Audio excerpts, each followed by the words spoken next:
Assalamualaikum warahmatullahi wabarakatuh. Waalaikumsalam warahmatullahi wabarakatuh. Alhamdulillah wassalatu wassalamu ala rasulillah wa ala alihi wa sahbihi wa man tabi'ahu wa mawalah. Rabbi shrah li sadri wa yassir li amri wa hlul 'uqdatam min lisani yafqahu qawli.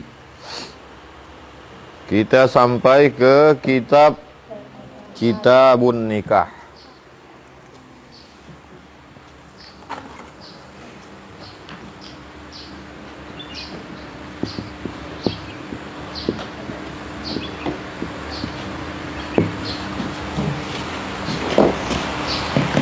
Iqra'i, baca.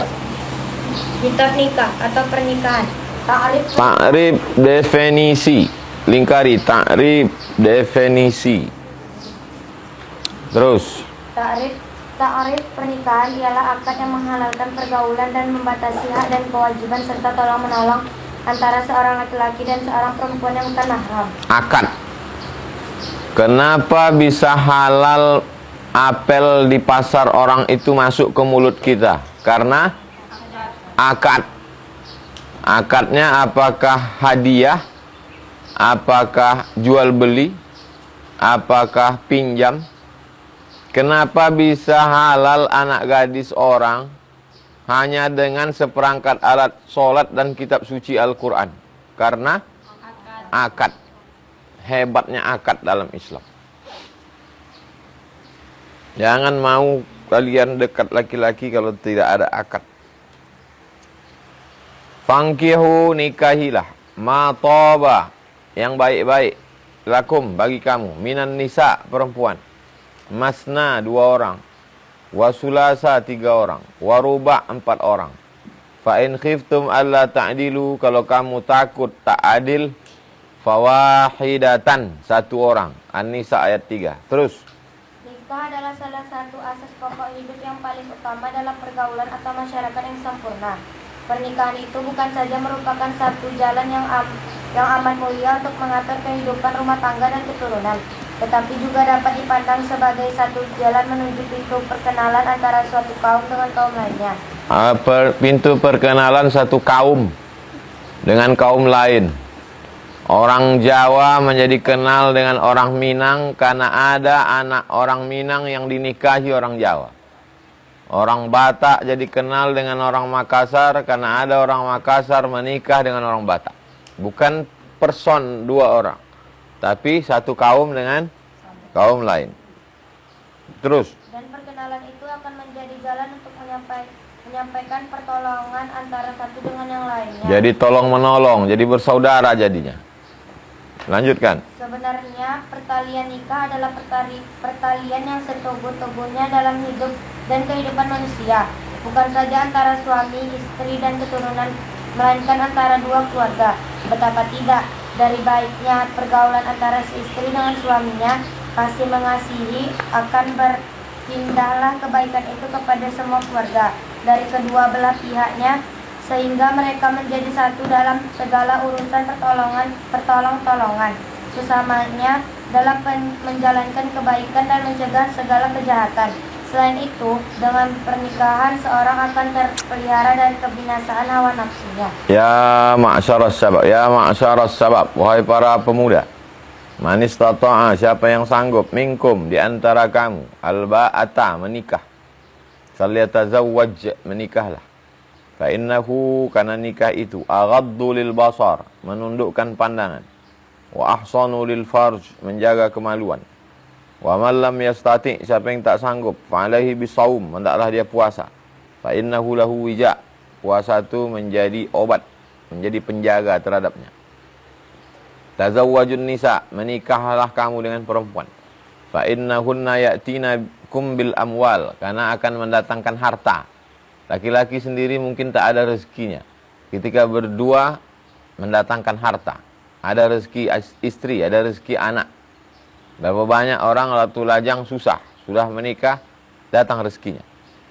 Ad-dunya mata, dunia itu kenikmatan. Makan nikmat, minum nikmat. Wa khairu mata'iha, sebaik-baik kenikmatan al-mar'atu sholihah, perempuan yang solihah. Kenapa perempuan solihah itu disebut sebaik-baik nikmat? Karena makan berhenti. Kalau minum berhenti. Punya uang berhenti. Tapi perempuan solihah tak berhenti, tak putus. Perempuan solihah itu akan melahirkan anak yang soleh. Anak soleh itu akan mengalir pahalanya sampai mati. Itu maka perempuan mesti dididik.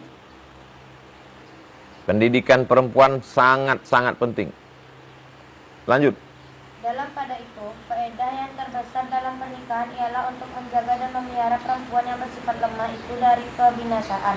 Sebab seorang perempuan apabila ia sudah menikah, maka nafkahnya atau biaya hidupnya wajib ditanggung oleh suaminya. Kalau kalian udah nikah, tetap kalian juga disuruhnya pontang-panting, tunggang langgang cari makan. Bagus kalian tak usah belaki. Udah habis akad, suruhnya kalian pergi mencari makan. Tujuan menikah itu kan supaya dia memberi nafkah. Bukan kalian cari makan. 2 kali lah kalian ajab. Udahlah susah badan, susah pikiran, mengandung anak lagi, cari makan lagi. Bantu-bantu sedikit boleh. Tapi kalau kalian jadi tulang punggung, kalian diciptakan dari tulang rusuk, bukan tulang punggung. Terus. Pernikahan juga berguna untuk memelihara kerukunan anak cucu atau keturunan. Sebab kalau tidak dengan nikah, tentulah anak tidak berketentuan siapa yang akan mengurusnya dan siapa yang bertanggung jawab atasnya. Nikah juga dipandang sebagai kemaslahatan umum. Sebab kalau tidak ada pernikahan, tentu manusia akan menurutkan sifat kebinatangan. Dan dengan sifat itu akan timbul perselisihan, bencana dan permusuhan antara sesamanya, yang mungkin juga sampai menimbulkan pembunuhan yang maha dahsyat. Demikianlah maksud pernikahan yang sejati dalam Islam. Singkatnya, untuk kemaslahatan dalam rumah tangga dan keturunan, juga untuk kemaslahatan masyarakat. Oleh sebab itu, syariat Islam mengadakan beberapa peraturan untuk menjaga keselamatan pernikahan ini. Tetapi sebelum menerangkan syarat-syarat dan rukunnya, begitu juga kewajiban dan hak masing-masing antara suami istri. Terlebih dahulu akan diuraikan tujuan pernikahan dalam anggapan yang berlaku dalam kehendak manusia. Telah berlaku anggapan kebanyakan pemuda dari dulu sampai sekarang, mereka menikah karena beberapa sebab. 1, karena mengharapkan harta bendanya. Banyak anak gadis, kenapa dia yang kau nikahi? Karena sawitnya luas, karena gelang emasnya besar, karena duitnya banyak. 2, karena mengharapkan kebangsawanannya, karena anak raja, karena anak kepala suku, karena anak bangsawan. 3, karena menengok cantiknya, karena mancung, karena putih. 4, karena agamanya, taat dia beragama, budi pekerti, sopan santun dia. Yang pertama karena harta. Terus. Yang pertama karena harta. Kehendak ini datang baik dari pihak laki-laki maupun dari pihak perempuan. Misalnya ingin menikah dengan seorang hartawan, sekalipun dia tahu bahwa pernikahan itu tidak akan sesuai dengan keadaan dirinya dan kehendak masyarakat. Orang yang mementingkan pernikahan disebabkan harta benda yang diharapnya atau yang akan dipungutnya. Pandangan ini bukanlah pandangan yang sehat, lebih-lebih kalau hal ini terjadi dari pihak laki-laki, sebab hal itu sudah tentu akan menjatuhkan dirinya di bawah pengaruh perempuan dari hartanya. Kalau laki-laki nikah sama perempuan kaya, perempuan itu tidak taat beragama, tak ada harga diri laki-laki.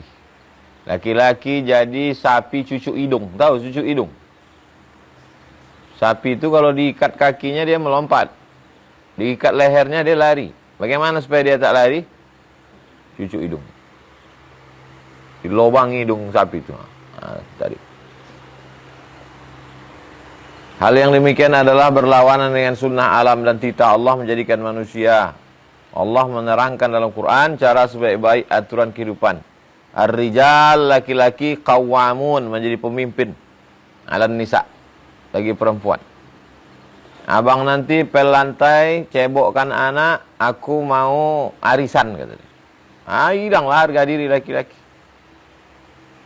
Man nakahal mar'ata limaliha, siapa yang menikahi perempuan karena hartanya, haramallahu malaha, Allah haramkan hartanya.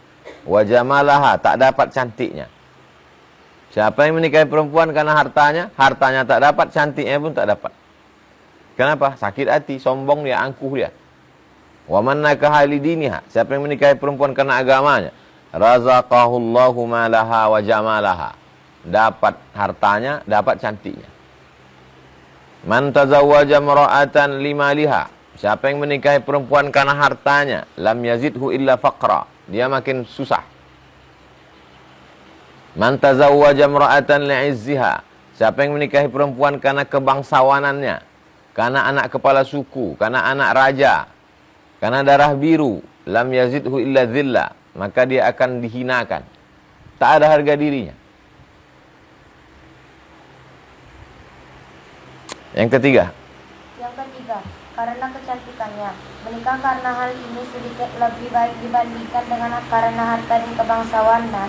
Sebab harta dapat lenyap dengan cepat, tetapi kecantikan seseorang dapat bertahan sampai tua, asal dia jangan bersifat bangga dan sombong karena kecantikannya itu. La tazawwajun nisa li husnihin, jangan kau nikahi perempuan karena cantiknya.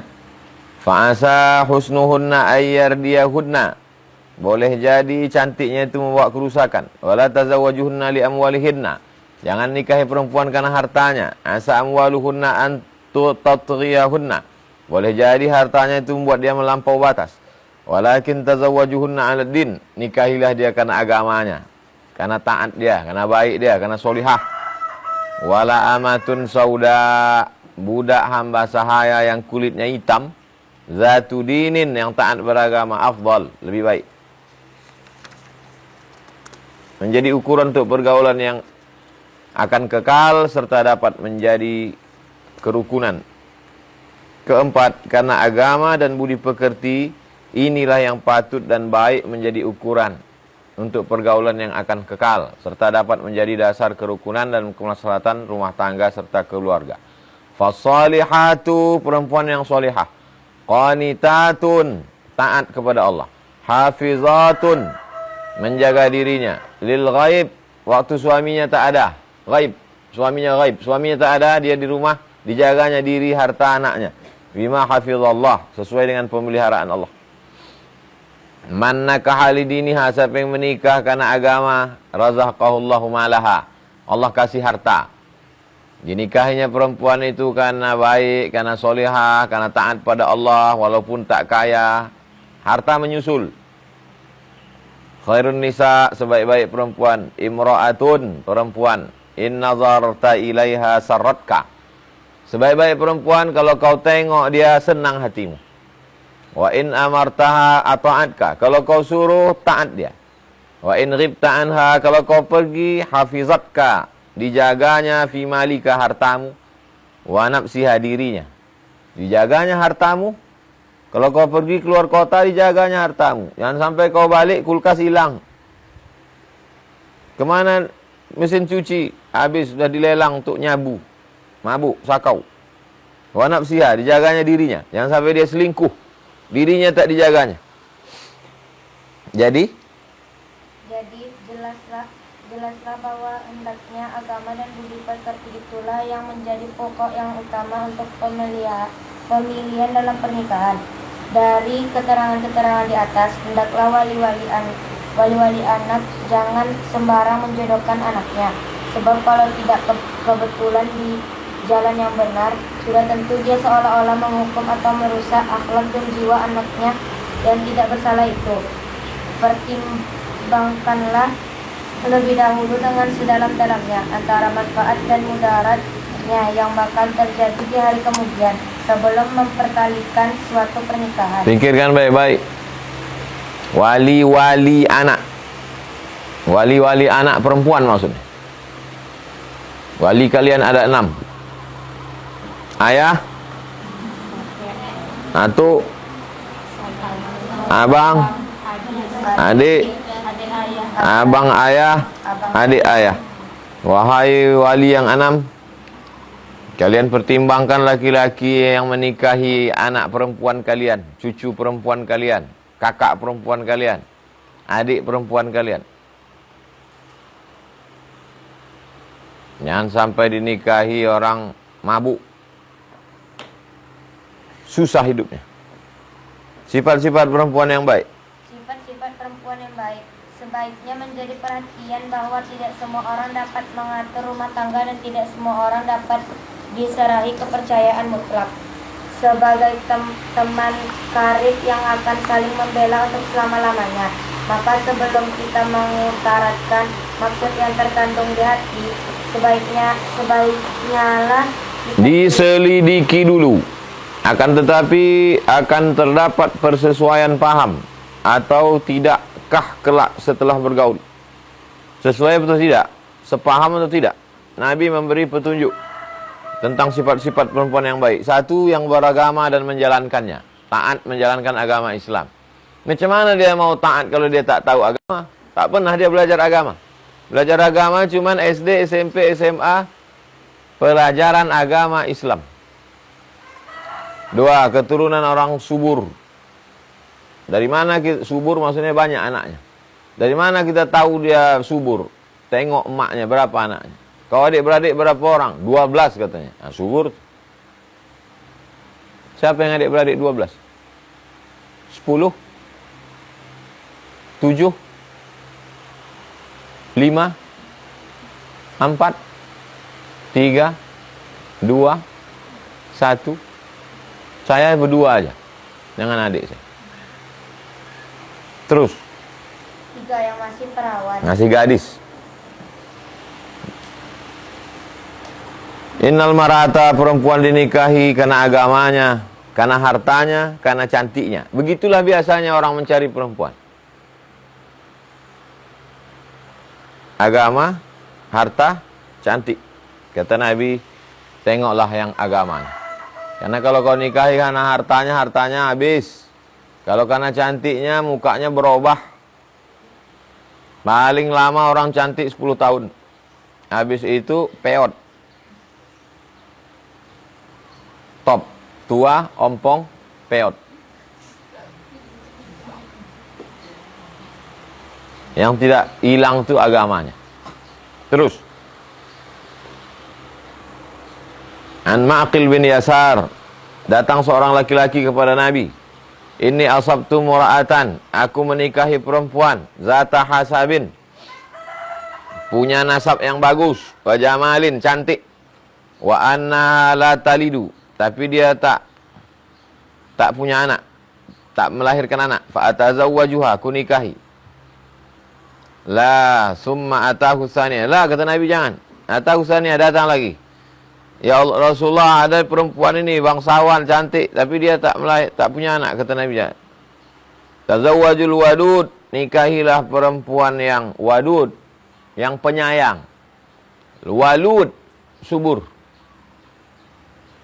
Penyayang sayang dia sama anak-anak. Ada perempuan tuh sayang sama anak-anak. Semua anak-anak tetangga itu dipeluknya, dicium. Tapi ada pula orang tuh, semua anak-anak di gang tuh takut sama dia. Kalau nyuruh anak itu makan kau ya makan. Kalau tidak nanti ditangkap ibu itu. Takut semua orang semua. Al-walud, subur. Subur, banyak anaknya. Sekarang Indonesia krisis penduduk. Ternyata penduduk kita kurang. Bumi kita luas, pulaunya banyak, penduduknya kurang. Dibandingkan dengan India, 1 miliar. Cina lebih 1 miliar. Negara paling besar sekarang India, Cina. Penduduknya banyak. Kita kurang. Kalau diamalkan sunnah Nabi ini, banyaklah. Bisa digarap hutan-hutan. Bisa kita berkembang. Dari Jabir, Nabi berkata, ya Jabir, tazawwajta bikran, kau menikah dengan anak gadis, am sayyiban, atau janda? Kata Jabir, aku nikah sama janda. Kata Nabi, nikahlah kau sama gadis. Dia menjadi hiburan bagimu, kau jadi bagi hiburan baginya. Ada sahabat Nabi menikah dengan janda. Kata Nabi, kenapa kau nikah dengan janda? Kata dia, makku mati, ayahku tak ada. Adikku banyak perempuan. Kalau aku nikah dengan gadis, berkelahi nanti adikku sama gadis ini. Karena umurnya tak begitu jauh. Tapi kalau nikah aku sama janda, maka janda ini sayang sama adikku, bisa dijaganya. Jadi kalau ada sebabnya, baik, tak apa-apa. Jangan gara-gara mendengar pengajian ini yang udah nikah sama janda, tempelengnya pula janda. Maksud ucapan Nabi itu, kalau ada gadis, nikah sama gadis. Tapi kalau nikah sama gadis menyusahkan dia, tak apa-apa dia nikah dengan janda. Ini bukan masalah halal haram. Ini masalah hanya sekedar saran. Tidak langsung menikah, meminang dulu. Terus.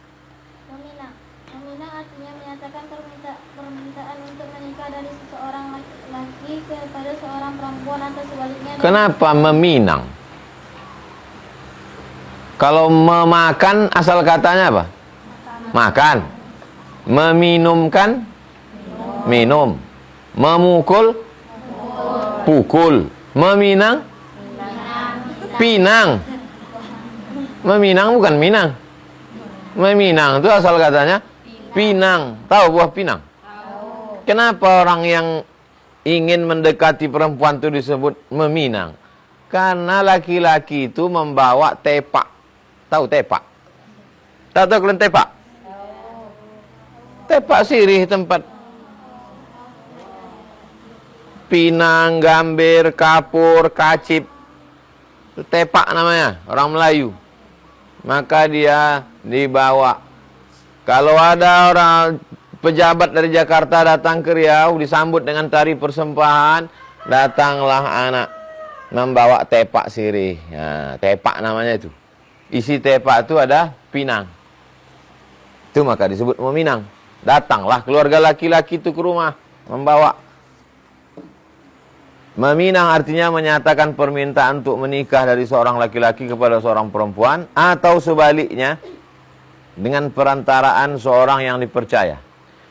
Menyatakan permintaan untuk menikah dari seorang laki-laki kepada perempuan, atau sebaliknya. Kalau sebaliknya gimana? Itu dalil boleh perempuan meminang laki-laki.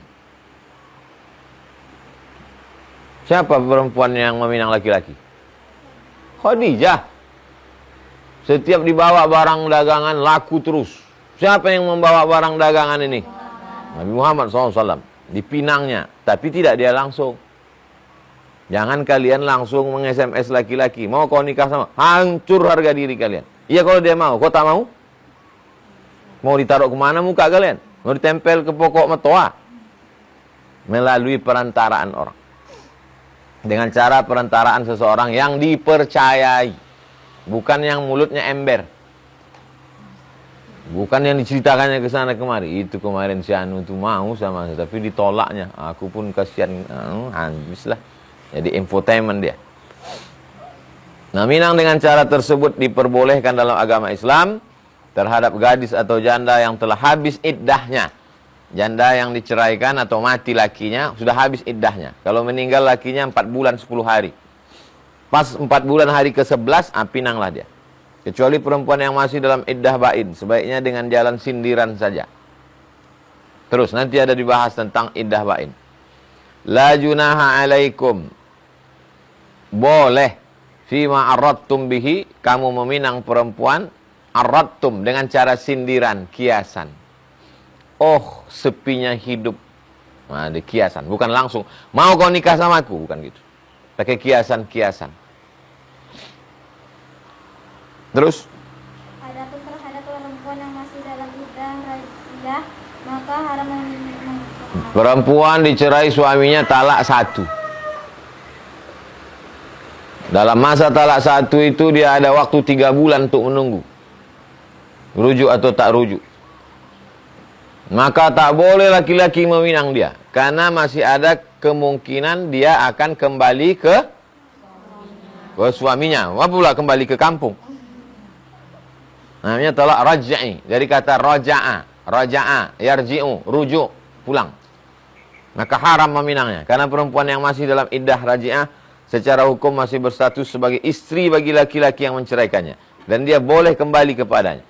Demikian juga tidak diizinkan meminang seorang perempuan yang sedang dipinang orang lain.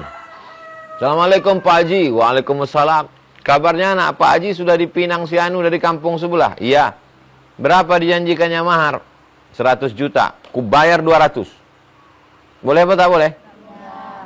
Jadi permusuhan nanti. Sebelum nyata bahwa permintaannya itu tidak diterima. Al-mu'min akhul muslim, al-mu'min akhul mu'min. Orang beriman itu bersaudara. La yahillu lil mu'min, tidak halal bagi seorang mukmin ayakhtiba ala khitbati akhi, meminang pinangan saudaranya hatta yadhar, sampai ditinggalkannya. Begitu terjadi konflik, sudah putus pinangan dia, masuklah sebelum masuk yang lain. Sebelum janur kuning melengkung. Terus Jika melihat orang yang dipinang, sebagian ulama mengatakan bahwa melihat perempuan yang akan dipinang itu boleh saja. Mereka beralasan kepada hadis Rasulullah SAW ini. datang laki-laki mau meminang antum. Bolehkah laki-laki itu melihat wajah antum? Bukan kata saya. Ini. Idza khataba ahadukum imra'atan, kalau kamu meminang perempuan, la junaha alaihi, boleh an yanzura, menengok, minha, sebagian, maksudnya mukanya. Idza kana innama yanzuru ilaiha li khitbatin wa in kana la ta'lam. Baik semata-mata untuk mencari perjodohan, maksudnya untuk menguatkan hatinya. Kebetulan sebelumnya dia udah nampaknya di pasar pagi Arengka waktu belanja. Cuman jauh.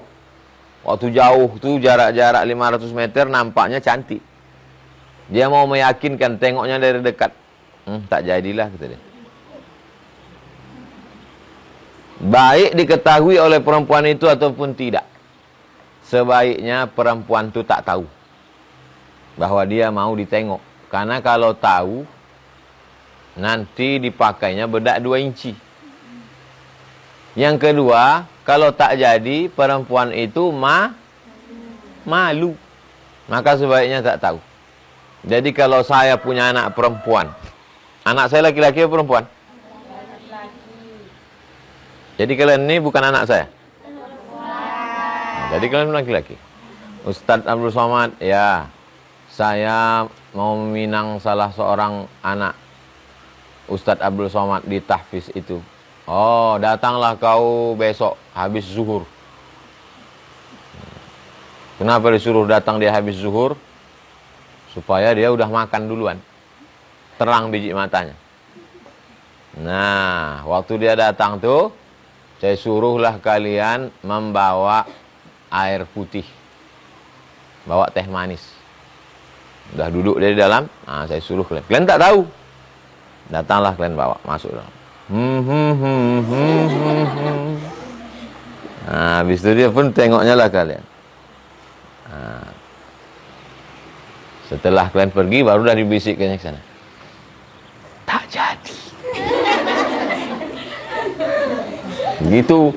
Bukan dikasih tahu. Kalau dikasih tahu nanti begitu sebaiknya. Terus. Ada pula sebagian ulama yang berpendapat bahwa melihat perempuan yang akan dipinang itu hukumnya sunat. Sunat menengoknya. Supaya apa? Supaya tak jadi penyesalan. Yang mau ditengoknya itu siapa yang paling ujung? Tiara. Yang saya suruh masuk itu bukan Tiara sendiri. Suruh masuk agak 5 orang. Ditengoknya, rusak istikharah saya Pak Ustadz, katanya. Berarti dia tak betul. Berarti orangnya tak betul.